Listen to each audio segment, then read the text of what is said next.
ప్రస్తుతం ఇక్కడ education minister resign చేయాలని చెప్పేసి కూడా విద్యార్థులు వచ్చారు. సో ఆదర్శిత ఈ రోజు ఆల్రెడీ మోడీ గారు సారీ చెప్పారు, చింతిస్తున్నామన్నారు.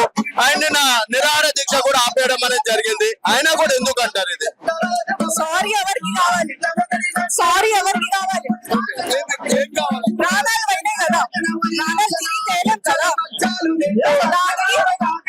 మినిస్టర్ రిజైన్ చేయాలి.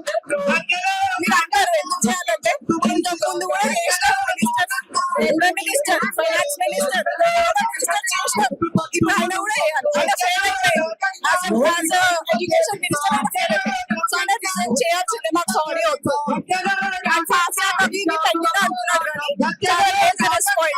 మోడీ ఇప్పుడు కూడా చాలా మంది చనిపోయారు. సో అందరూ చనిపోయాక అడ్మిట్ అయ్యాక వచ్చి ఏం లాభం? ముందరికి అట్టయితుండే వాళ్ళు చనిపోతుండే కదా, బతుకుతుండే కదా. కానీ ఒకటి సోనం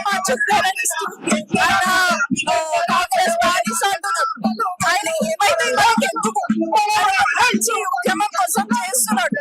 నువ్వు ఇంట్లో కూర్చొని మస్తు మాట్లాడుతావు, బయటకు వచ్చి చేయి తెలుస్తుంది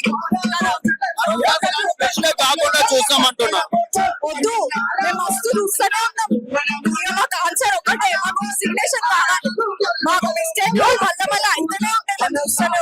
చేసే ప్రాబ్లమ్ సాల్వ్ అవుతుందా? కొత్త మినిస్టర్ వస్తాడు కదా, అట్లీస్ట్ ఆయన కూర్చునే ఏం చేస్తలేడు కదా.